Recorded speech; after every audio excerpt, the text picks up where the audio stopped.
வணக்கம். இன்றைய செய்திகளில் முதலில் தலைப்புச் செய்திகள். காவல்துறை மானிய கோரிக்கையில் 100 அறிவிப்புகளை வெளியிட்டார் முதலமைச்சர் மு.க.ஸ்டாலின். கள்ளச்சாராய விற்பனை செய்பவர்களுக்கு ஆயுள் தண்டனை விதிப்பதற்கான சட்ட திருத்தம் நிறைவேற்றம்.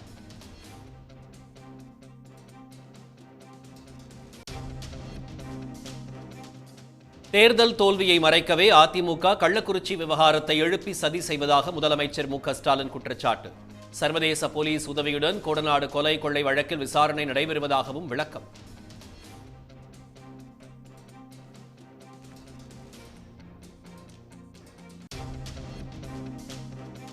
கடும் எதிர்ப்பையும் மீறி சேலம் பல்கலைக்கழக துணைவேந்தர் ஜெகநாதனின் பதவிக்காலம் நீட்டிப்பு.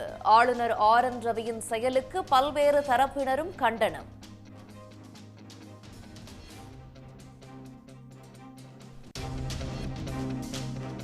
நீட் முறைகேடு புகார் தொடர்பாக குஜராத்தில் 7 இடங்களில் சிபிஐ அதிரடி சோதனை. ஜார்க்கண்ட் பள்ளி முதல்வரின் முறைகேட்டிற்கு உதவிய பத்திரிகையாளரும் கைது.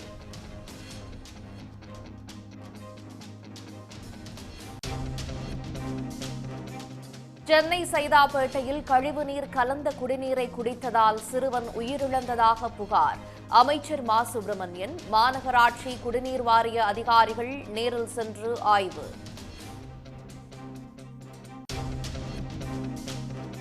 சாரல் மழை, மேகமூட்டம் என வால்பாறையில் இதமான சூழல். திரும்பிய திசையெங்கும் தென்படும் பசுமையான காட்சிகளை கண்டு ரசிக்க குவியும் சுற்றுலா பயணிகள்.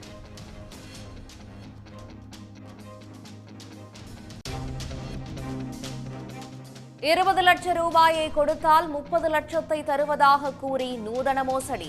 நகல் எடுக்கப்பட்ட ₹500 கொடுத்து ஏமாற்றிய 3 பேர் கைது.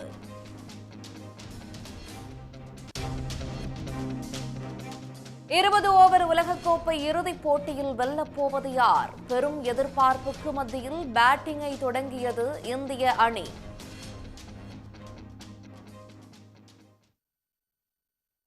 காவல்துறை மானிய கோரிக்கையில் 100 புதிய அறிவிப்புகளை வெளியிட்ட முதலமைச்சர் மு.க.ஸ்டாலின், காவல் ஆளுநர்கள், சிறப்பு இலக்குப்படை ஆளுநர்களின் கருணை தொகை உயர்த்தப்படுவதாக தெரிவித்துள்ளார்.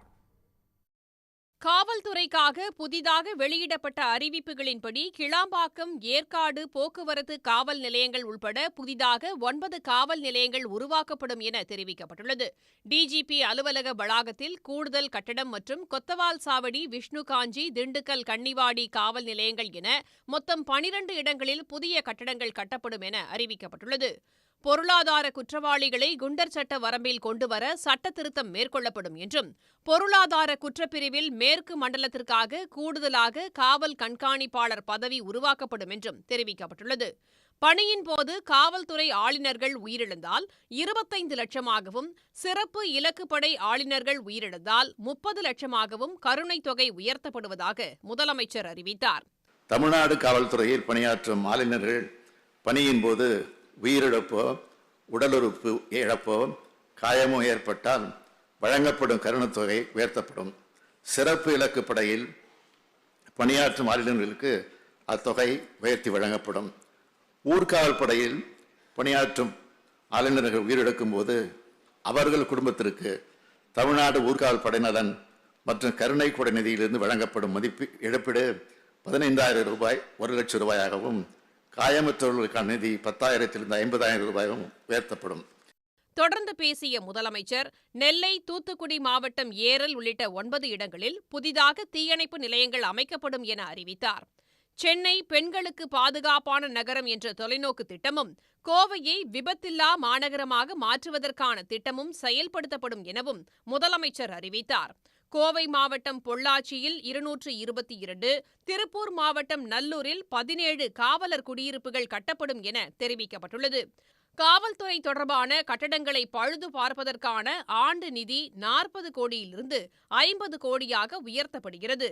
பட்டியலின பழங்குடி மக்களின் உரிமைகளை உறுதி செய்ய ஆவடி மற்றும் தாம்பரம் காவல் ஆணையரகங்களில் புதிதாக சமூக நீதி மற்றும் மனித உரிமை பிரிவு உருவாக்கப்படும் என அறிவிக்கப்பட்டுள்ளது. பறிமுதல் செய்த போதைப் பொருட்கள் மற்றும் குற்றப்பிரிவில் கைப்பற்றப்பட்ட பொருட்களை பாதுகாக்க அனைத்து மாவட்டங்களிலும் கிடங்கு அமைக்கப்பட உள்ளது. காவல்துறைக்கு 31 கோடியே 50 லட்சம் செலவில் 300 ஜீப்புகள், 5 கோடியே 25 லட்சம் ரூபாய் செலவில் 25 வேன்கள், 4,5 கோடி செலவில் 15 பேருந்துகள், 5,5 கோடி செலவில் 500 இருசக்கர வாகனங்களும் வாங்கப்பட உள்ளன. 6 நவீன வஜ்ரா வாகனங்கள், 4 நவீன வருண் வாகனங்களும் வாங்கப்பட உள்ளதாகவும் காவல்துறையின் 100 புதிய அறிவிப்புகளில் தெரிவிக்கப்பட்டுள்ளது. கள்ளச்சாராயத்தை தயாரித்து விற்பவர்களுக்கு ஆயுள் வரை சிறையில் அடைக்கும் கடுங்காவல் தண்டனையுடன் 10 லட்சம் ரூபாய் அபராதம் விதிக்க வகை செய்யும் தமிழ்நாடு மதுவிலக்கு திருத்தச் சட்டம் சட்டப்பேரவையில் நிறைவேற்றப்பட்டுள்ளது. சட்டப்பேரவையில் தமிழ்நாடு மதுவிலக்கு திருத்த சட்ட முன்வடிவை அமைச்சர் சு. முத்துசாமி தாக்கல் செய்தார். தற்போதுள்ள 1937ஆம் ஆண்டு தமிழ்நாடு மதுவிலக்கு சட்டத்தின்படி விதிகளை மீறி மனித உயிருக்கு கேடு விளைவிக்க வைக்கக்கூடிய கள்ளச்சாராயத்தை தயாரித்தல், உடைமையில் வைத்திருத்தல், விற்பனை செய்வது போன்ற குற்றங்களுக்கு வழங்கப்படக்கூடிய தண்டனைகள் போதுமானதாக இல்லை என்று கருதி இந்த சட்ட திருத்தம் கொண்டு வருவதாக அவர் கூறினார்.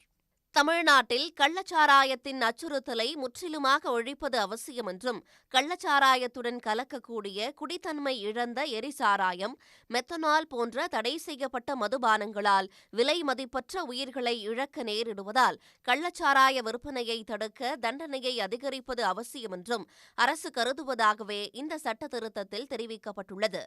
இதற்காக கொண்டுவரப்பட்டுள்ள சட்டத்தில் சிறை தண்டனை கால அளவை அதிகரித்தும் தண்டனை தொகையின் அளவையும் கணிசமாக அதிகரிக்கப்பட்டுள்ளது. மதிமயக்கக்கூடிய மது வகையை தயாரிக்க, கொண்டு செல்ல, வைத்திருப்பதற்கும் மற்றும் நுகர்வதற்கும் தடை விதிக்கப்பட்டிருக்கிறது.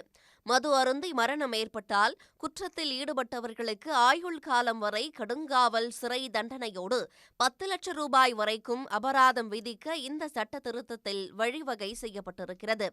இதேபோன்று குற்றவாளிகளின் அனைத்து அசையும் சொத்துக்களும் பறிமுதல் செய்யப்படும். இந்த குற்றங்களை செய்யக்கூடிய நபர் எதிர்காலத்தில் இதுபோன்ற குற்றங்களை செய்வதிலிருந்து தடுப்பதற்கு கணிசமான தொகைக்கு பிணை முறிவை நிறைவேற்றுவதற்கும் நிர்வாகத்துறை நடுவருக்கு அதிகாரம் அளிக்க வழிவகை செய்யப்பட்டிருக்கிறது. இதுபோன்ற குற்றங்களை செய்து தண்டனை தீர்ப்பு வழங்கப்பட்ட ஒருவரை அந்த பகுதியிலிருந்தே அகற்றுவதற்கு மதுவிலக்கு அதிகாரி அல்லது புலனாய்வு அதிகாரியால் நீதிமன்றத்தில் விண்ணப்பம் செய்வதற்கும் சட்ட திருத்தம் செய்யப்பட்டிருக்கிறது. சட்டப்பேரவையில் தாக்கல் செய்யப்பட்ட தமிழ்நாடு மதுவிலக்கு திருத்த சட்டம் நிறைவேற்றப்பட்டதாக சபாநாயகர் அப்பாவு பின்னர் அறிவித்தார். விஷச்சாராய விற்பனை என்பது ஒரு சமூக குற்றம் என்பதால் விலை மதிப்பில்லாத உயிர்களை பலி வாங்கும் இதனை முற்றிலும் ஒழிக்க அரசு உறுதி பூண்டிருப்பதாக முதலமைச்சர் மு.க.ஸ்டாலின் சட்டப்பேரவையில் தெரிவித்துள்ளார். சட்டப்பேரவையில் காவல், தீயணைப்பு மற்றும் மீட்பு பணிகள் துறைகள் தொடர்பான மானிய கோரிக்கையின் மீதான விவாதத்திற்கு முதலமைச்சர் மு.க.ஸ்டாலின் பதிலுரை ஆற்றினார். கள்ளக்குறிச்சி விஷச்சாராய விவகாரத்தில் இதுவரை 20க்கும் மேற்பட்ட குற்றவாளிகள் கைது செய்யப்பட்டுள்ளதாகவும் கைது நடவடிக்கைகள் தீவிரமாக தொடர்வதாகவும் அவர் தெரிவித்தார். சம்பந்தப்பட்ட அதிகாரிகள் மீது பணியிடை நீக்கம் உள்ளிட்ட நடவடிக்கைகள் மேற்கொள்ளப்பட்டிருப்பதாகவும் அவர் கூறினார். கள்ளச்சாராயத்தை முற்றிலுமாக ஒழிக்க அரசு உறுதி கொண்டுள்ளதாகவும் கள்ளக்குறிச்சி விவகாரத்தில் நடவடிக்கை எடுக்கவில்லை என சொல்வது அதிமுகவின் திசை திருப்பும் நாடகம் எனவும் விமர்சித்தார். தேர்தல் தோல்வியை மறைக்க அதிமுக போட்ட சதி திட்டம்தான் நடவடிக்கை எடுக்கப்பட்ட கள்ளக்குறிச்சி விவகாரத்தை தொடர்ந்து கிளப்பியது என்றும் முதலமைச்சர் மு.க.ஸ்டாலின் குற்றம் சாட்டினார். சாத்தான்குளம் சம்பவத்தில் 2 பேர் கொல்லப்பட்டதற்கு சிபிஐ விசாரணை கேட்டீர்களே என்று மாண்புமிகு எதிர்க்கட்சித் தலைவர் பேட்டியளித்திருக்கிறார். மனித உயிர்கள் இறந்து போனால் 2 பேரா 20 பேரா என்று பார்ப்பதில்லை. ஒரே ஒருவர் இறந்தாலும் அது மாபெரும் இழப்புதான். சாத்தான்குளம் சம்பவத்தை அன்றைய அதிமுக அரசு முழுக்க மறைக்க திரிக்க நினைத்தது. அதனால் அப்பொழுது சிபிஐ விசாரணை கேட்டோம். ஆனால் இன்றைக்கு இந்த அரசு எதையும் மறைக்கவில்லை. குறுகிய காலத்திற்குள் குற்றவாளிகளை கைது செய்து ஒருவர் கூட தப்ப முடியாத என்கிற நிலையை உருவாக்கி இருக்கிறோம். தொடர்ந்து பேசிய அவர், கோடநாடு கொலை கொள்ளை வழக்கில் 8000 பக்கம் கொண்ட ஆய்வறிக்கை பெறப்பட்டிருப்பதாகவும், சம்பவம் நடந்தபோது எதிரிகள் சிலருக்கு வெளிநாட்டு போன் அழைப்புகள் வந்திருப்பதாக தெரிவித்தார். எனவே இந்த வழக்கில் இன்டர்போல் உதவியுடனும் விசாரித்து வருவதாகவும் அவர் தெரிவித்தார். மேலும் குற்றவாளிகள் யாராக இருந்தாலும் தண்டனை கட்டாயம் வழங்கப்படும் என்றும் முதலமைச்சர் மு.க.ஸ்டாலின் தெரிவித்தார்.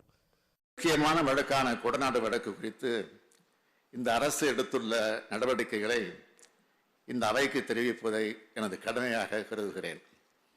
கொடநாடு வழக்கில் இதுவரை 268 சாட்சிகள் விசாரிக்கப்பட்டு எதிரிகள் பயன்படுத்திய 8 செல்போன்கள், 4 சிம் கார்டுகள் கோவை வட்டார தடய அறிவியல் ஆய்வகத்துக்கு அனுப்பி வைக்கப்பட்டது. அவர்களிடமிருந்து 8000 பக்கம் கொண்ட ஆய்வறிக்கை பெறப்பட்டுள்ளது. சம்பவம் நடந்தபோது எதிரிகள் சிலருக்கு வெளிநாட்டு போன் அழைப்புகள் வந்துள்ளது. எனவே அதனை இன்டர்போல் உதவியுடன் விசாரிக்க வேண்டும். மேலும் சிலருக்கு இதில் தொடர்பு இருக்கிறதா என்ற கோணத்திலும் விசாரித்து வருகிறோம். காவல்துறையில் கடந்த 3 ஆண்டு காலத்தில் மொத்தம் 190 அறிவிப்புகள் வெளியிடப்பட்டதில் 179 அறிவிப்புகளுக்கு அரசாணை வெளியிடப்பட்டு நடைமுறைக்கு வந்திருப்பதாக அவர் பெருமிதம் தெரிவித்தார். காவல்துறையில் மேற்கொள்ளப்பட்ட பல்வேறு சீர்திருத்த முன்னெடுப்புகளையும் அவர் பட்டியலிட்டுள்ளார். எங்களது இலக்கு மிக பெரியது, எங்களது பயணம் மிக மிக நீண்டது, எங்களது இலக்கில் நாங்கள் வெல்வோம், வென்று கொண்டே இருப்போம் என்றும் முதலமைச்சர் மு.க.ஸ்டாலின் தெரிவித்தார். ஊழல் வழக்கில் ஜாமீனில் உள்ள சேலம் பெரியார் பல்கலைக்கழக துணைவேந்தர் ஜெகநாதனுக்கு எதிர்ப்பையும் மீறி பணி நீட்டிப்பு வழங்கி ஆளுநர் RN.ரவி உத்தரவிட்டிருப்பது சர்ச்சையை ஏற்படுத்தியுள்ளது. சேலம் பெரியார் பல்கலைக்கழக துணைவேந்தர் ஜெகநாதனின் பதவிக்காலம் நாளையுடன் நிறைவடைகிறது. இந்த சூழலில் அவரது பதவிக்காலத்தை அடுத்த ஆண்டு மே 19ஆம் தேதி வரை நீட்டித்து ஆளுநர் RN.ரவி உத்தரவிட்டுள்ளார். சர்ச்சைகளுக்கு பெயர் போன துணைவேந்தர் ஜெகநாதன் மீது அரசின் நிதி மற்றும் அரசின் சொத்துக்களை பயன்படுத்தி வருவாய் ஈட்டும் நோக்கில் செயல்பட்டதாக பல்கலைக்கழக ஊழியர்கள் குற்றஞ்சாட்டியிருந்தனர். துணைவேந்தராக இருந்து கொண்டே பியூட்டர் ஃபவுண்டேஷன் என்று தனியார் பயிற்சி நிறுவனத்தை தொடங்கியதாகவும் அவர்கள் புகார் கூறினர். இந்த நிறுவனம் மூலம் பல்கலைக்கழகத்தின் பெயரில் போலி ஒப்பந்தங்களை செய்து முறைகேட்டில் ஈடுபட்டதாக கடந்த ஆண்டு டிசம்பரில் ஜெகநாதன் கைது செய்யப்பட்டார். பின்னர் ஜாமீனில் வந்துள்ள அவருக்கு தற்போது பதவி நீட்டிப்பு வழங்கப்பட்டிருப்பதற்கு பல்கலைக்கழக பேராசிரியர் சங்கம், பல்கலைக்கழக தொழிலாளர்கள் சங்கம் உள்ளிட்ட சங்கங்கள் கண்டனம் தெரிவித்துள்ளன. நாளை முற்றுகை போராட்டம் நடத்த உள்ளதாக தெரிவித்துள்ள அந்த அமைப்புகள் நீதிமன்றத்தில் வழக்கு தொடர உள்ளதாகவும் அறிவித்துள்ளன. சட்டபூர்வமாக நாங்கள் இதை எதிர்கொள்ளணும். ஏன்னா ஒரு ஊழல் குற்றச்சாட்டு இவர் முன்ஜாமீன் வாங்கியிருக்கிறார். முன்ஜாமீன் வாங்கின ஒருவரை குற்றவாளியா நிரபராதியாங்கிற கோர்ட்டு ஒன்றும் சொல்லாத வரைக்கும் அவர் மேலே பணி நீடிப்பு வழங்கினதை நாங்கள் அதை ஒரு பொருட்டாகவே மதிக்கிறது வேதனையாக இருக்குது. இதை எதிர்த்து நாங்கள் சட்டபூர்வமாக நடவடிக்கை எடுக்க பொதுக்குழு செயற்குழுவை கூட்டி முடிவு எடுக்க உள்ளோம். திங்கட்கிழமை கவர்மெண்ட் என்ன முடிவு எடுக்கிறாங்கன்னு தெரியல. அரசு என்ன முடிவு எடுக்கும்னு நினைக்கிறோம். நல்ல முடிவு எடுத்ததுன்னா அரசோட முடிவுக்கு நாங்கள் ஒத்து போவோம். அதாவது இந்த பல்கலைக்கழகத்தையே பால்படுத்திய சீரழிச்ச படுகொலையில் தள்ளன இந்த ஊழல் பெருச்சாளி ஜெகநாதனுக்கு பார்த்தீங்கன்னா பதவி நீட்டிப்பை நீங்கள் கொடுத்துருக்கீங்க. இது எந்த வகையில் நியாயம்னு மனசாட்சி தொட்டு இருக்கிற கல்வியாளர்கள் முதற்கொண்டு எதிர்ப்பு தெரிவிச்சிட்டு இருக்கிற இதுக்கு நீங்கள் தமிழக அரசோடு மோதுறதுக்காக இதை பண்ணுறீங்களா, இல்லை இந்த பல்கலைக்கழகத்தை பாலடைய வைக்கணும்னு பண்ணுறீங்களான்னு எங்களுக்கு புரியல. நிச்சயமாக இதை எதிர்த்து நாங்கள் மிகப்பெரிய ஒரு போராட்டத்தையோ இல்லை சட்ட ரீதியாக சட்ட ஆலோசகர்களுடன் ஆலோசித்து மிகப்பெரிய ஒரு சட்ட போராட்டத்தையோ முன்னெடுக்க இருக்கோம் அப்படிங்கிறத நான் தெரிவிச்சுக்க விரும்புகிறேன். ஜெகநாதனுக்கு ஆதரவாக செயல்படும் நோக்கில் புதிய துணைவேந்தரை நியமிப்பதற்கான தேடுதல் குழுவை அமைப்பதில் ஆளுநர் ரவி காலதாமதம் செய்தார் என்று பல்கலைக்கழக பேராசிரியர்கள் சங்கம் குற்றஞ்சாட்டியுள்ளது. இதற்கிடையே ஜெகநாதனுக்கு பணி நீட்டிப்பு வழங்குவதை தடுக்கும் முயற்சிகளை தமிழ்நாடு அரசு எடுக்கும் என்று சட்டப்பேரவையில் உயர்கல்வித்துறை அமைச்சர் பொன்முடி உறுதியளித்துள்ளார். ஆனால் அமைச்சரின் கருத்தை பொருட்படுத்தாமல் ஜெகநாதனுக்கு பணி நீட்டிப்பு வழங்கப்பட்டுள்ளது. இதற்கிடையே சேலம் பெரியார் பல்கலைக்கழகத்தில் காலியாக உள்ள கல்வியியல் துறை தலைவர் பதவியை உரிய தகுதியும் பணிமூப்பும் உள்ள பேராசிரியர் தனலட்சுமிக்கு வழங்காதது ஏன் என்று பாமக நிறுவனர் ராமதாஸ் கேள்வி எழுப்பியுள்ளார். தனலட்சுமி பட்டியல் பிரிவைச் சேர்ந்தவர் என்பதாலேயே அவரை புறக்கணித்துவிட்டு வெங்கடேஸ்வரன் என்பவரை துணைவேந்தர் ஜெகநாதன் நியமித்துள்ளதாக ராமதாஸ் குற்றம் சாட்டியுள்ளார். பெரியார் பல்கலைக்கழகத்தில் நடைபெற்றுள்ள முறைகேடுகள் குறித்து விரிவான விசாரணைக்கு உத்தரவிட வேண்டும் என்றும் ராமதாஸ் வலியுறுத்தியுள்ளார். தருமபுரி அருகே கருவில் உள்ள சிசுவின் பாலினம் கண்டறிந்து கூறிய பெண் உள்ளிட்ட 4 பேரை போலீசார் கைது செய்தனர். சத்துணவு அமைப்பாளர் வீட்டில் ஸ்கேன் கருவியை வைத்து சட்டவிரோதமாக கருவில் உள்ள சிசுவின் பாலினம் கண்டறிந்த கும்பலை மாறுவேடத்தில் சென்று அதிகாரிகள் மடக்கி பிடித்தது எப்படி?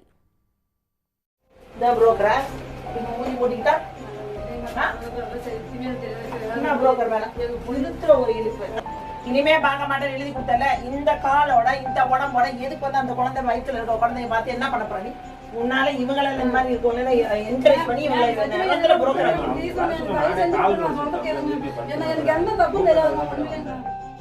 தருமபுரி பகுதியில் கருவில் உள்ள சிசுவின் பாலினம் கண்டறிந்த கும்பல் சிக்கி உள்ளது.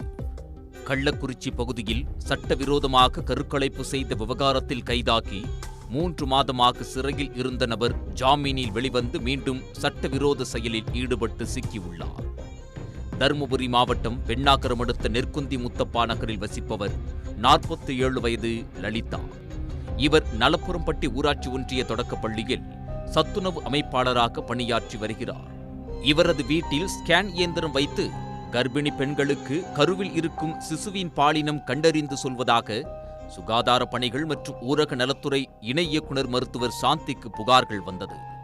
மோசடி கும்பலை பிடிக்க சுகாதாரத்துறையில் பணியாற்றும் பெண் செவிலியரை மாறுவேடத்தில் அதிகாரிகள் அணுக அனுப்பியுள்ளனர். சமையலர் லலிதா கர்ப்பிணி பெண்களை அணுகி அவர்களை அழைத்துச் சென்று கருவில் உள்ள குழந்தை பாலினத்தை தெரிவிக்கும் இடைத்தரகராக செயல்பட்டதை கண்டுபிடித்தார். அவரை அணுகிய செவிலியர் நெக்குந்தி முத்தப்பா நகரில் உள்ள லலிதா வீட்டுக்கு சென்றுள்ளார்.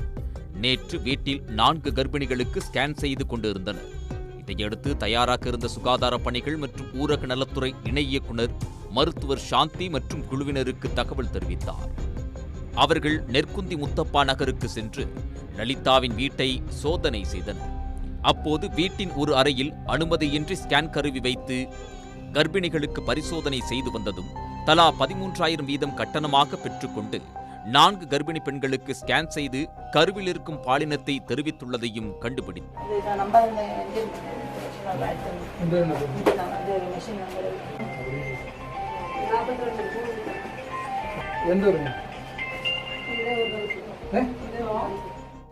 மேலும் இதற்கு தரகராக லலிதா செயல்பட கள்ளக்குறிச்சியைச் சேர்ந்த ஸ்கேன் சென்டரில் பணியாற்றிய முருகேசன் என்பவர் கர்ப்பிணிகளுக்கு ஸ்கேன் செய்ததும் தெரிய வந்தது. இதையடுத்து கையும் களவுமாக சிக்கிய லலிதா முருகேசனிடம் விசாரணை நடத்தினார். வீட்டில் வைத்திருந்த ஸ்கேன் கருவி மற்றும் மருந்துகளை பறிமுதல் செய்தனர். பின்னர் இருவரையும் பெண்ணாகரம் காவல் நிலையம் அழைத்துச் சென்று போலீசாரிடம் ஒப்படைத்தனர். போலீசார் அவர்களிடம் விசாரணை நடத்தி வருகின்றனர்.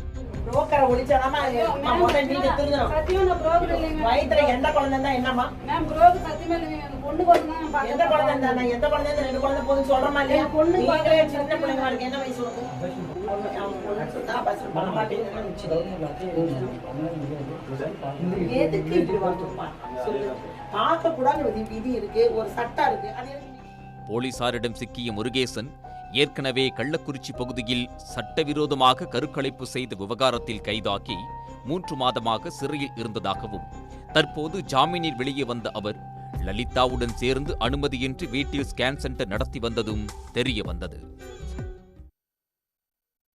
நீட் வினாத்தாள் கசிவு தொடர்பாக குஜராத் மாநிலத்தில் 7 இடங்களில் சிபிஐ அதிகாரிகள் அதிரடி சோதனை மேற்கொண்டனர். நாடு முழுவதும் அதிர்வலைகளை ஏற்படுத்தியுள்ள நீட் தேர்வு முறைகேடு வழக்கை சிபிஐ விசாரித்து வருகிறது. வினாத்தாள் கசிவு தொடர்பாக ஜார்க்கண்ட் மாநிலத்தில் செயல்பட்டு வரும் பள்ளியின் முதல்வர், துணை முதல்வர் மற்றும் பத்திரிகையாளர் ஒருவரை நேற்று சிபிஐ அதிகாரிகள் கைது செய்தனர். இந்நிலையில் நீட் முறைகேடு தொடர்பாக குஜராத் மாநிலத்தில் 7 இடங்களில் சிபிஐ அதிகாரிகள் அதிரடி சோதனை மேற்கொண்டனர். அகமதாபாத், கோத்ரா, ஆனந்த், கெதா ஆகிய 4 மாவட்டங்களில் சந்தேகிக்கப்படும் நபர்கள் இருப்பதாக கிடைத்த தகவலை அடுத்து சோதனை மேற்கொள்ளப்பட்டது. நீட் முறைகேடு தொடர்பாக சிபிஐ 6 வழக்குகள் பதிவு செய்துள்ளது. ஒன்றிய கல்வி அமைச்சகத்தின் பரிந்துரையின் பேரில் 1 வழக்கும், பீகார், குஜராத் மாநிலங்களில் தலா 1, ராஜஸ்தான் மாநிலத்தில் 3 என மொத்தம் 6 வழக்குகள் பதிவு செய்து சிபிஐ விசாரணை மேற்கொண்டு வருகிறது. வடமாநிலங்களில் கனமழை பெய்து வரும் நிலையில் உத்தராகண்டில் ஆற்றில் கார்கள் மிதந்து சென்றதால் பரபரப்பு ஏற்பட்டது. உத்தரகண்ட் மாநிலத்தின் பல்வேறு இடங்களில் திடீரென கனமழை பெய்து நீர்நிலைகளில் வெள்ளப்பெருக்கு ஏற்பட்டுள்ளது. ஹரித்வாரில் பெருக்கெடுத்து ஓடும் வெள்ளத்தில் கார்கள் அடித்துச் செல்லப்படுவதால் சிறிது பரபரப்பு ஏற்பட்டுள்ளது. சில கார்கள் பாலத்தின் கீழேயும் சிக்கியுள்ளன. ஆற்றில் கார்கள் மிதந்து செல்லும் நிலையில் கார்கள் எங்கிருந்து அடித்து வரப்படுகின்றன, உள்ளே யாரேனும் சிக்கி உயிரிழந்தார்களா என தெரிவிக்கப்படவில்லை.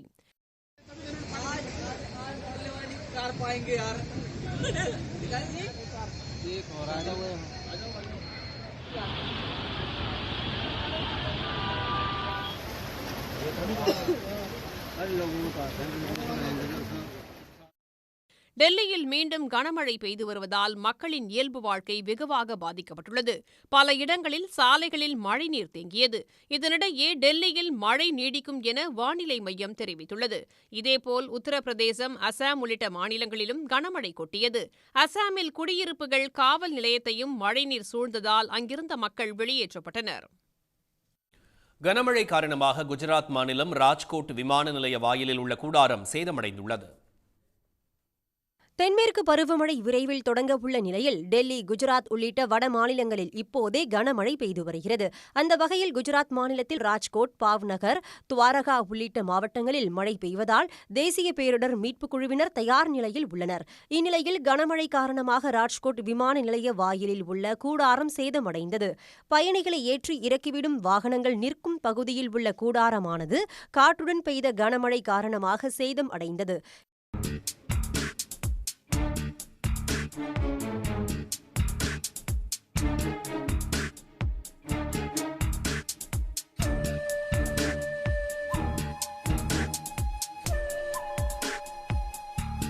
ஏற்கனவே கனமழை காரணமாக டெல்லி மற்றும் ஜபல்பூர் விமான நிலையங்களில் பாதிப்பு ஏற்பட்ட நிலையில் தற்போது ராஜ்கோட் விமான நிலைய கூடாரமும் சேதம் அடைந்திருப்பதால் பயணிகள் அதிர்ச்சி அடைந்துள்ளனர். தமிழ்நாடு அரசு பணியாளர் தேர்வாணையம் வாயிலாக தெரிவு செய்யப்பட்ட 133 பேருக்கு பணி நியமன ஆணைகளை முதலமைச்சர் மு.க.ஸ்டாலின் சென்னை தலைமை செயலகத்தில் வழங்கினார். வேளாண்மை, உழவர் நலத்துறையில் காலியாக உள்ள வேளாண்மை அலுவலர் மற்றும் தோட்டக்கலை அலுவலர் பணியிடங்களை நிரப்பிவிடும் பொருட்டு தமிழ்நாடு அரசு பணியாளர் தேர்வாணையம் வாயிலாக கடந்த 2023ஆம் ஆண்டு தேர்வு நடத்தப்பட்டது.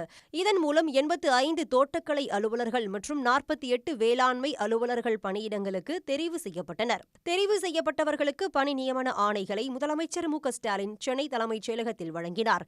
பணி நியமன ஆணைகளை பெற்றுக் கொண்டவர்கள் முதலமைச்சருக்கு நெஞ்சார்ந்த நன்றியினை தெரிவித்துக் கொண்டனர். இந்த நிகழ்ச்சியின் போது வேளாண்மை, உழவர் நலத்துறை அமைச்சர் திரு M.R.K. பன்னீர்செல்வம், தலைமைச் செயலாளர் சிவ்தாஸ் மீனா உள்ளிட்டோர் உடன் இருந்தனர்.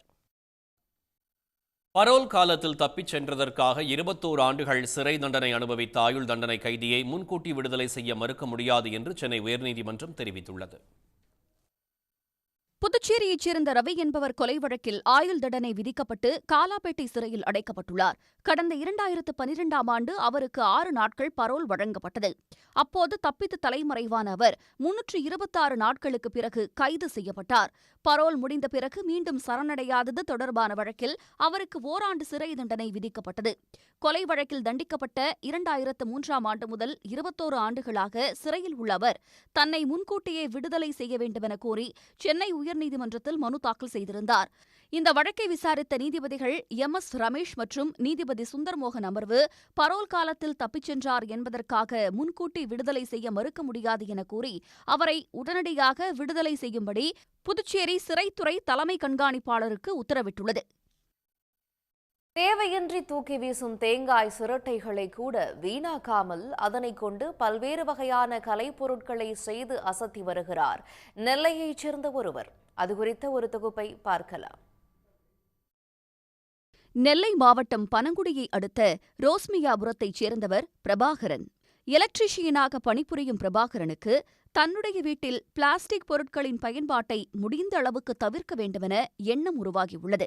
சிறு வயதில் இருந்து கைவினைப் பொருட்கள் செய்வதில் ஆர்வம் கொண்ட அவர் தேங்காய் சிரட்டைகள் மூலமாக வீட்டு உபயோகப் பொருட்களை செய்யத் தொடங்கியுள்ளார். முதலில் சமையலுக்கு பயன்படும் கரண்டி, கிண்ணம், குவளை, மத்து உள்ளிட்ட பல பொருட்களை தேங்காய் சிரட்டைகளைக் கொண்டே உருவாக்கியுள்ளார். வீட்டில் உள்ளவர்களுக்கும் இது பிடித்து போகவே குத்துவிளக்கும், பூந்தொட்டி என பலவற்றையும் உருவாக்கி அசத்தியுள்ளார் பிரபாகரன். ஒரு இடத்துல நான் அந்த டீ கப்பு பார்த்தேன். சரி, அந்த டீ கப்பு பார்த்ததுனால அந்த கைவினைப் பொருட்கள் செய்யணுங்கிற ஒரு ஆர்வம் வந்துச்சு. சரியா, இது பண்ணணும் அப்படின்னு சொல்லும்போது நிறைய பேர் எனக்கு சப்போர்ட் பண்ணாங்க.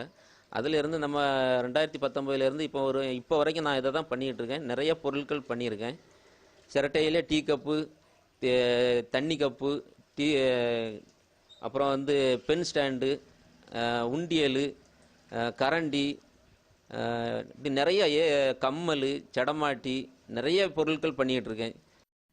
பிரபாகரன் வீட்டிற்கு வரும் நண்பர்களுக்கும் இந்த கைவினைப் பொருட்கள் பிடித்துவிட அவர்களும் தற்போது தங்கள் வீட்டிற்கும் சிரட்டையில் செய்த பொருட்களை ஆர்வத்துடன் வாங்கிச் செல்கின்றனர். இயற்கையாக பண்ணியிருக்காங்க. இப்போது செயற்கையாக விட இது ரொம்ப அழகாக இருக்குது. எல்லாரும் வாங்க, இதற்கு ஆதரவு தாங்க. நான் இதில் பொருள் வாங்குறதுக்காக தான் நான் இப்போ வந்திருக்கேன். சிரட்டையினால் செய்கிற கைவினைப் பொருட்கள் செஞ்சுருக்காங்க. பார்க்குறதுக்கு ரொம்ப அழகாக இருக்குது. வேண்டாம் என தூக்கி போடும் தேங்காய் சிரட்டையில் இருந்து பல்வேறு விதமான பொருட்களை உருவாக்கி அசத்தி வரும் பிரபாகரன் போன்றோருக்கு சரியான உதவிகள் கிடைக்கும் பட்சத்தில் மேலும் பல பேர் இந்த துறையில் சாதிக்க முடியும் என்பதை மறுக்க முடியாது. சன் செய்திகளுக்காக செய்தியாளர் ஆனந்தராஜ். வாணியம்பாடி அருகே பாலாற்றில் மலை போல குவிந்துள்ள குப்பைகள் மற்றும் மருத்துவ கழிவுகளை அப்புறப்படுத்த வேண்டும் என பொதுமக்கள் கோரிக்கை விடுக்கிறார்கள். திருப்பத்தூர் மாவட்டம் வாணியம்பாடி அடுத்த ஜாஃபராபாத்தை ஒட்டியுள்ள பாலாற்றில் ஊராட்சி வாகனங்கள் மூலம் குப்பைகள் கொட்டப்படுகின்றன. அதேபோல் சிலர் இறைச்சி கழிவுகளையும் கொட்டுவதால் துர்நாற்றம் வீசுவதோடு நோய் பரவும் அபாயமும் ஏற்பட்டுள்ளது.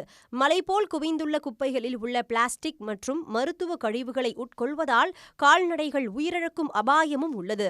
எனவே பாலாற்றையும் மக்களையும் கால்நடைகளையும் பாதுகாக்க குப்பை, இறைச்சி கழிவுகள் மற்றும் மருத்துவ கழிவுகள் கொட்டுபவர்கள் மீது நடவடிக்கை எடுக்க வேண்டும் என்று கோரிக்கை எழுந்துள்ளது. இறைச்சி கழிவுகள் மற்றும் மருத்துவ கழிவுகள் கொட்டப்படுபவர்கள் மீது நடவடிக்கை எடுக்க வேண்டும் என கோரிக்கை எழுந்துள்ளது. குப்பைகளை அகற்றி பாலாற்றை தூய்மையாக்க வேண்டும் என ஆட்சியருக்கு பொதுமக்கள் கோரிக்கை விடுத்துள்ளனர். தூத்துக்குடி கடல் பகுதியில் வீசி வரும் பலத்த காற்று காரணமாக திரேஷ்புரம் நாட்டுப்படகு மீன்பிடி துறைமுகத்திற்கு மீன்களின் வரத்து குறைந்து விலை உயர்ந்துள்ளது. மன்னர் வளைகுடா கடல் பகுதியில் பலத்த காற்று வீசுவதாலும் கடல் நீரோட்டத்தில் தொடர்ந்து மாறுபாடு காணப்படுவதாலும் தூத்துக்குடி மீனவர்கள் பாதிக்கப்பட்டுள்ளனர். சனிக்கிழமை என்பதால் திரேஸ்புரம் நாட்டுப்படகு மீன்பிடி துறைமுகத்தில் மீன்கள் வாங்க மக்கள் குவிந்த நிலையில் மீன்களின் வரத்து குறைவாகவே இருந்தது. இதனால் விலையும் அதிகரித்து காணப்பட்ட நிலையில் அதையும் பொருட்படுத்தாது மக்கள் மீன்களை வாங்கிச் சென்றனர். இங்கே கடல் மேலே காற்று ஜாஸ்தியாக இருக்குது. 45 விட்டு 55 ஓடுது. அதனால் வள்ளங்க தொழிலுக்கு போனாலும் பாடு சரியில்லை. காற்று ரொம்ப ஓடுறதுனால கொஞ்சம் மீன் வரத்து ரொம்ப கம்மியாக இருக்குது. அதனால விலை கொஞ்சம் கூட இருக்குது. சீலா மீன் 1100, 1200 போகுது. சின்ன சீலா 500, 600 போகுது. இதனிடையே ராமநாதபுரம் அடுத்துள்ள பெரியப்பட்டினம் மீன் சந்தையில் நேரில் ஆய்வு மேற்கொண்ட உணவு பாதுகாப்புத்துறை அதிகாரிகள் 11 கிலோ கெட்டுப்போன மீன்களை பறிமுதல் செய்து அழித்தனர். சம்பந்தப்பட்ட வியாபாரிகளுக்கு அபராதமும் விதிக்கப்பட்டது. புதுச்சேரி பாஜக கூட்டணி ஆட்சி மக்கள் விரோத ஆட்சியாக செயல்படுவதாக புதுச்சேரி முன்னாள் முதல்வர் நாராயணசாமி குற்றம் சாட்டியுள்ளார். இது தொடர்பாக செய்தியாளர்களை சந்தித்த நாராயணசாமி, புதுச்சேரி முதலமைச்சர் ரங்கசாமி இதோடு தனது அரசியல் வாழ்க்கையை முடித்துக் கொள்ள வேண்டும் என்பதற்காக அனைத்து புரோக்கர்களுக்கும் அனுமதி கொடுப்பதாக புகார் தெரிவித்தார். புதுச்சேரி சரித்திரத்தில் எந்த அமைச்சரும் தற்போதைய உள்துறை அமைச்சர் நமச்சிவாயம் போல அதிகமாக வெளிநாடு சென்றதில்லை என்றும் காவல்துறை அவரது கட்டுப்பாட்டில் இல்லை எனவும் கூறியுள்ளார். மேலும் புதுச்சேரி பாஜக கூட்டணி ஆட்சி மக்கள் விரோத ஆட்சியாக செயல்படுவதாகவும் முன்னாள் முதல்வர் நாராயணசாமி குற்றம் சாட்டியுள்ளார். காவல்துறை அவருடைய கட்டுப்பாட்டிலே இல்லை. கஞ்சா போன்றவைகள் எல்லாம் தாராளமாக புதுச்சேரி மாநிலத்தில் விற்கப்படுகிறது. அது மட்டுமல்லாமல் இந்த சட்டம் ஒழுங்கு மிகப்பெரிய அளவில் பாதிக்கப்பட்டிருக்கிறது. அதை பற்றி அவர் கவலைப்படுவதில்லை. மேலும் நீட் தேர்வில் ஆயிரக்கணக்கான கோடி ரூபாய் பணம் கைமாறியுள்ளது விசாரணையில் தெரிய வந்துள்ளதாக கூறிய நாராயணசாமி, இது ஒரு இமாலய ஊழல் என்றும் மாணவர்களின் கனவு தகர்த்தப்பட்டுள்ளதாகவும் குற்றம் சாட்டினார். சிவகங்கை மாவட்டம் மானாமதுரை சுற்றுவட்டாரத்தில் கோடைக்கால சாகுபடிக்கான நெல் அறுவடை பணிகளில் விவசாயிகள் தீவிரம் காட்டி வருகின்றனர். வைகை ஆறு பாயும் திருப்புவனம், திருப்பாச்சேத்தி, இடைக்காட்டூர், மானாமதுரை உள்ளிட்ட பகுதிகளில் கோடை காலங்களில் விவசாயிகள் கிணற்று பாசனம் மேற்கொள்கிறார்கள். சுமார் 1500 ஹெக்டேரில் கடந்த மார்ச் மாதம் நெல் பயிரிட்ட விவசாயிகள் தற்போது அறுவடை பணிகளில் கவனம் செலுத்தி வருகின்றனர். இயந்திரங்கள் மூலம் அறுவடை பணிகள் தீவிரமாக நடைபெற்று வருகின்றன. வெயிலின் தாக்கம் அதிகரித்ததால் விளைச்சல் குறைந்துள்ளதாக விவசாயிகள் தெரிவித்தனர். 2 போகம் போட்டு எடுத்துக்கிட்டு இருக்கோம். இது கோடைக்கு போட்டிருக்கோம். கோடைக்கு போட்டது விவசாயம் ஏக்கருக்கு 35 மூடை கிடைக்கும். இந்த வெயில் காரணத்தினால தண்ணி பம்பு செட்டை வச்சு எடுத்து இது பண்ணுறதுனால இந்த வட்டம் விவசாயம் கொஞ்சம் கம்மியாகத்தே இருக்குது. 25 மூடை தான் வந்திருக்கு. கோடை மழை அதிகரித்திருந்தால் தாங்கள் நினைத்தபடி விளைச்சல் இருந்திருக்கும் என்று விவசாயிகள் தெரிவித்தனர். நெல் அறுவடை முடிந்ததும் பயிறு வகைகளை பயிரிட உள்ளதாகவும் கூறினர். டிஎன்பிஎஸ்சி குரூப் 4 பணி நியமன பட்டியலுக்கு முன்பாக இறுதி விடைத்தாளை வெளியிட உயர்நீதிமன்ற மதுரை கிளை உத்தரவிட்டுள்ளது. உயர்நீதிமன்ற மதுரை கிளையில் தேர்வர்கள் சிலர் தொடர்ந்த மனுவில் டிஎன்பிஎஸ்சி குரூப் 4 தேர்வை தொடர்ந்து பணி நியமன செயல்முறை முடிந்த பிறகுதான் இறுதி விடைத்தாள் மற்றும் OMR நகல் வெளியிடப்படுவதாகவும் இதனால் தேர்வர்கள் பாதிக்கப்படுவதாகவும் தெரிவித்தனர். ஆனால் ஆசிரியர் தேர்வு வாரியம் நீதித்துறை தேர்வில் இறுதி விடைத்தாள் முன்கூட்டியே வெளியாகும் எனவும் குறிப்பிட்டனர். இந்த வழக்கு நீதிபதி மஞ்சுளா முன்பு விசாரணைக்கு வந்தபோது டிஎன்பிஎஸ்சி குரூப் 4 தேர்வுக்கான இறுதி விடைத்தாள் மற்றும் OMR தாள் நகலை பணி நியமன பட்டியல் வெளியிடுவதற்கு முன்பு வெளியிட வேண்டும் என உத்தரவிட்டார். தேனி மாவட்டம் பெரியகுளம் அருகே உள்ள சோத்துப்பாறை அணையை தூர்வார வேண்டும் என அப்பகுதி மக்கள் மற்றும் விவசாயிகள் கோரிக்கை விடுத்தனர். பெரியகுளம் மற்றும் சுற்றுவட்டார பகுதி மக்களின் விவசாயத்திற்கு பயன்படுவது மட்டுமில்லாமல் அவர்களின் குடிநீர் ஆதாரமாகவும் விளங்கி வருகிறது சோத்துப்பாறை அணை. இந்த அணை கட்டி முடிக்கப்பட்ட போது நீர்பிடிப்பு பகுதிகளில் போடப்பட்ட கல், மண் போன்றவை அப்புறப்படுத்தப்படவில்லை. அதனால் அணையில் எவ்வளவு விரைவாக நீர் நிரம்புகிறதோ அப்படியே வெளியேறி பயன் இல்லாமல் போவதாக விவசாயிகள் மற்றும் பொதுமக்கள் குற்றம் சாட்டுகின்றனர். எனவே நீர்பிடிப்பு பகுதியை தூர்வாரி தண்ணீரை சேமிக்க நடவடிக்கை எடுக்க வேண்டுமென அரசுக்கு விவசாயிகள் கோரிக்கை விடுத்திருக்கிறார்கள். சோத்துப்பாறை அணையின் தரம் பற்றி கடந்த 12ஆம் தேதி தேசிய அணைகள் பாதுகாப்பு குழு தென்மண்டல தலைவர் அஜய்குமார் சின்ஹா தலைமையிலான 10 பேர் கொண்ட குழுவினர் நேரில் ஆய்வு மேற்கொண்ட நிலையில் தற்போது தூர்வார வேண்டுமென கோரிக்கை எழுந்துள்ளது.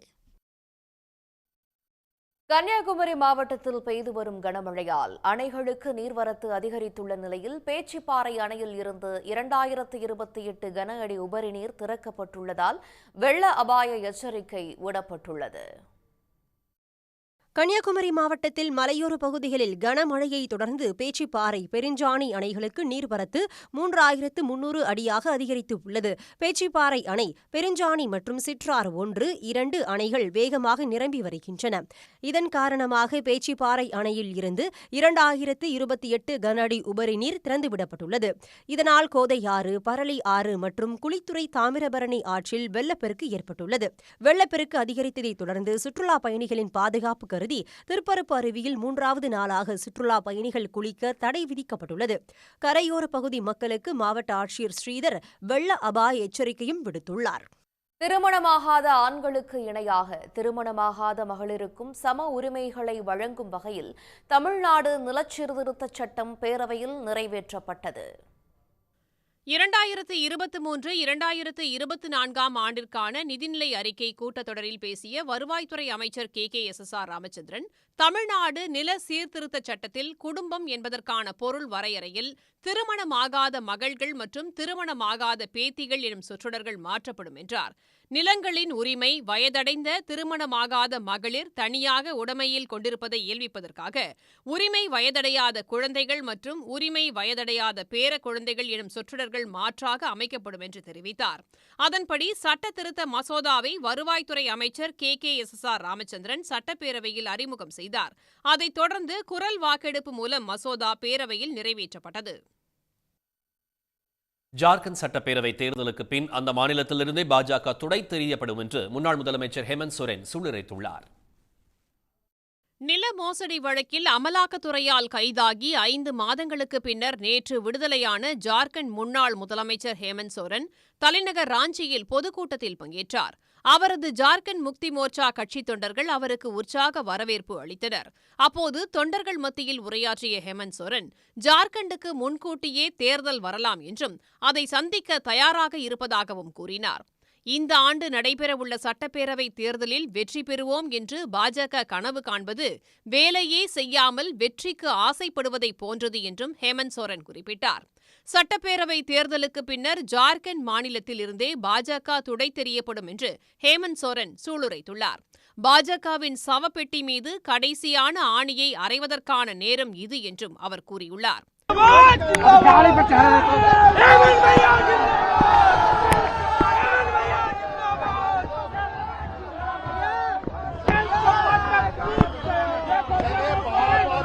ராணுவத்திற்கு சொந்தமான 8 ஏக்கர் நிலத்தை போலி ஆவணங்கள் மூலம் அபகரித்ததாக எழுந்த புகாரில் சட்டவிரோத பண பரிமாற்றமும் நடைபெற்றது என்பது அமலாக்கத்துறையின் புகார்.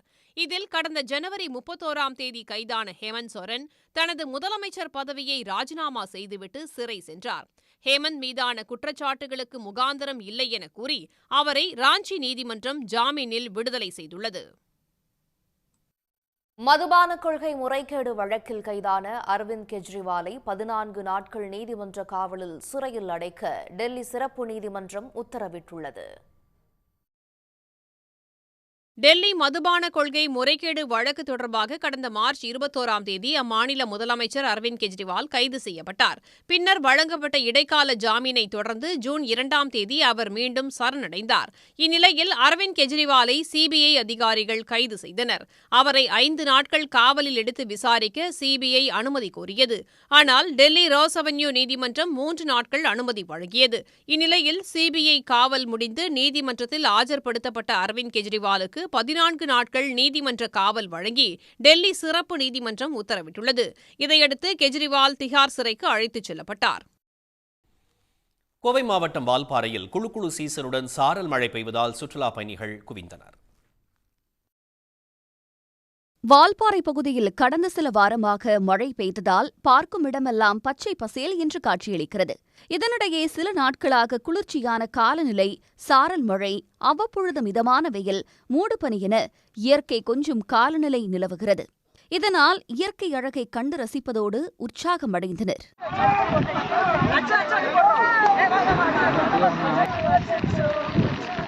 வால்பாறை செம்மையா இருக்கு. இப்போ யாராவது வால்பாறைக்கு வரணும்னு நினைச்சேன்னா தைரியமா கிளைமேட் என்ஜாய் பண்ணலாம். நம்மளோட ஹெவன், தமிழ்நாடோட ஒன் ஆஃப் த ஹெவன் கூட சொல்லலாம். அவ்வளோ அழகா இருக்கு. Attakatti, hornbill view point, tiger பள்ளத்தாக்கு காட்சி முனை, வாட்டர் ஃபால்ஸ், டீ கார்னர் உள்ளிட்ட இடங்களில் சுற்றுலா பயணிகள் கூட்டம் அலைமோதியது. விடுமுறை நாட்கள் என்பதால் சுற்றுலா பயணிகளின் வரத்து மேலும் அதிகரிக்கும் என எதிர்பார்க்கப்படுகிறது. தமிழ்நாட்டு திருமணங்களில் தனி இடம் பிடித்த கூரை புடவை தயாரிப்பு இன்று ஆட்கள் பற்றாக்குறையினால் நசிந்து போகும் நிலையில் உள்ளது. முழுக்க கைத்தறியால் மட்டுமே நெய்யப்படும் கூரை புடவை உற்பத்தி தங்களுடன் நின்று போய்விடக் கூடாது. இன்னும் ஏராளமானோர் அந்த தொழிலில் ஈடுபட்டு வருகின்றனர். இது தொடர்பான ஒரு தொகுப்பை இப்போது பார்க்கலாம். தமிழ்நாட்டில் நடைபெறும் திருமண நேரங்களில் தாலி கட்டும்போது கூரை புடவை கட்டுவதை பல்வேறு பகுதிகளில் வழக்கமாக கொண்டுள்ளனர். முழுக்க கைகளால் மட்டுமே நெய்யப்படும் கூரை புடவைகளுக்கு அந்த பெயர் மயிலாடுதுறை அருகே உள்ள கூரை நாடு என்ற ஊரின் மூலமாக வந்தது. கோடை மற்றும் குளிர்காலங்களுக்கு ஏற்ற வகையில் 80% பட்டு, 20% பருத்தியை கொண்டு கைத்தறி மூலம் இந்த புடவை உருவாக்கப்படுகிறது. 5.5 மீட்டர் நீளம் கொண்ட கூரை புடவையை நெய்ய 100 கிராம் பருத்தி நூலும் 400 கிராம் பட்டு நூலும் தேவைப்படுகிறது. ஒரு சேலைக்கு நீளவாக்கில் 15,000 இழைகளும் அகலவாக்கில் 5,550 இழைகளும் கோர்க்கப்பட வேண்டும். இவ்வாறு சேலை நெய்ய 5 முதல் 8 நாட்கள் ஆகும் நிலையில் நாள் ஒன்றுக்கு கூலியாக 150 ரூபாய் முதல் 200 ரூபாய் வரை மட்டுமே கிடைப்பதாக இந்த தொழிலில் ஈடுபட்டுள்ள தொழிலாளர்கள் தெரிவிக்கின்றனர். புடவை நெய்யறதுக்கு எங்களுக்கு வேற எந்த வேலையும் எனக்கு தெரியாது. அதனால் உட்காந்துட்டு நெசிட்டு இருக்கோம். கூலி இந்த ஒரு நாளைக்கு 8 மணி நேரம் வேலை செய்யணும். ஒரு நாளைக்கு 150 ரூபா 200 ரூபா கிட்ட நம்ம செய்கிறதுக்கு இது 2 ஆள் நெய்கிற வேலை. இப்போ நான் ஒன்று நெய்கிறேன், 2 ஆளுக்கு வேலை கிடைக்கிறதுல ஆள் வரமாட்டாங்க. அதுக்கு கூலி குறைச்சலாக இருக்கிறதுனால பக்கத்தில் நெய்கிறவங்க வரமாட்டேங்கிறாங்க. அதனால் நாம் ஒண்டியே தான் நெசிட்டு இருக்கிறோம். நாளைக்கு 200 தான் சார் கிடைக்குது, 100 150 தான் கிடைக்குது. இதான் சார் மெயினாக 30 வருஷமாக இதில் வேலை செஞ்சுட்ருக்கோம் சார்.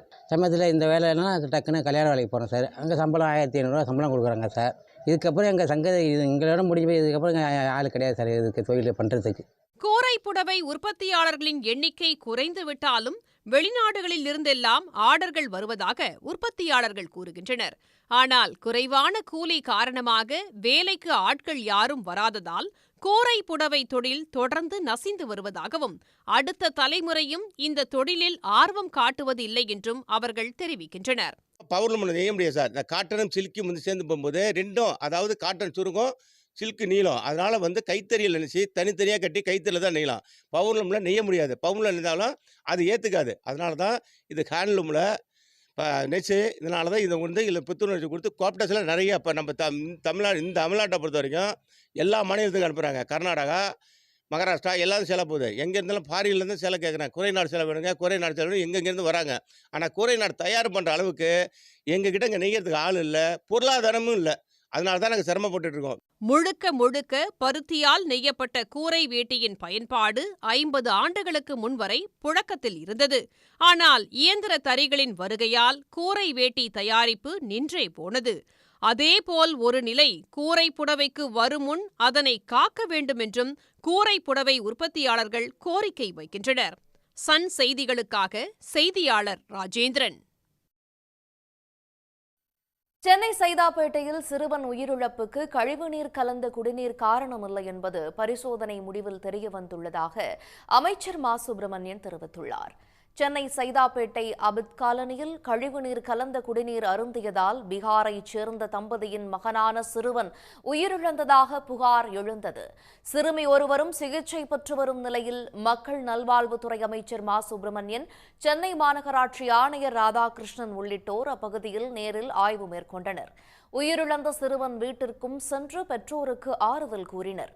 தொடர்ந்து செய்தியாளர்களிடம் பேசிய அமைச்சர் மா சுப்பிரமணியன், சிறுவன் வசித்த வீடு மற்றும் அப்பகுதியில் பல வீடுகளில் இருந்தும் குடிநீர் மாதிரி சேகரித்து ஆய்வுக்கு உட்படுத்தியதாக கூறினார். இதில் குடிநீர் அருந்தியதால் சிறுவன் உயிரிழக்கவில்லை என்ற முடிவுகள் கிடைத்துள்ளதாக அவர் கூறினார்.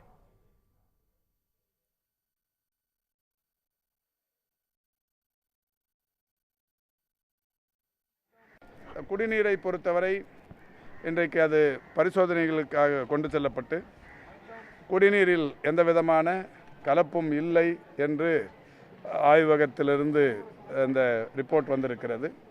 இந்த நிலையில் அவருடைய பெற்றோரை நம்முடைய ஆணையர் அவர்கள் அவருடைய மொழியிலேயே கேட்டார். அவர்கள் சொன்னது, வெளியில் வேலை செய்கிற இடத்தில் சாப்பிட்டோம் என்று சொல்லியிருக்கிறார்கள். அங்கே உடற்கூறாய்வு தற்போது செய்யப்பட்டிருக்கிறது.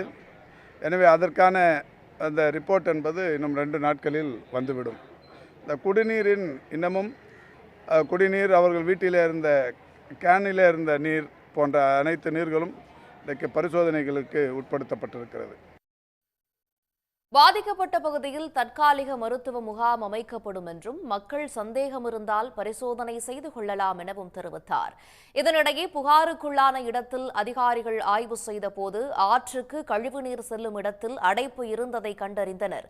மழைநீர் செல்வதற்கு இடையூறாக சுவர் கட்டியதன் மூலம் இந்த அடைப்பு ஏற்பட்டு குடிநீருடன் கழிவுநீர் கலந்துள்ளதை அதிகாரிகள் உறுதி செய்தனர். எனினும் அதனால் உயிரிழப்பு ஏற்படவில்லை என்றும் குறிப்பிட்டனர். பின்னர் அங்கு தோண்டப்பட்டு தண்ணீர் வெளியேற்றப்பட்ட நிலையில் தடையாக இருந்த சுவர் உடைக்கப்பட்டது. உடனுக்குடன் செய்திகளை தெரிந்து கொள்ள சன் நியூஸ் பெல் ஐகானை கிளிக் பண்ணுங்க.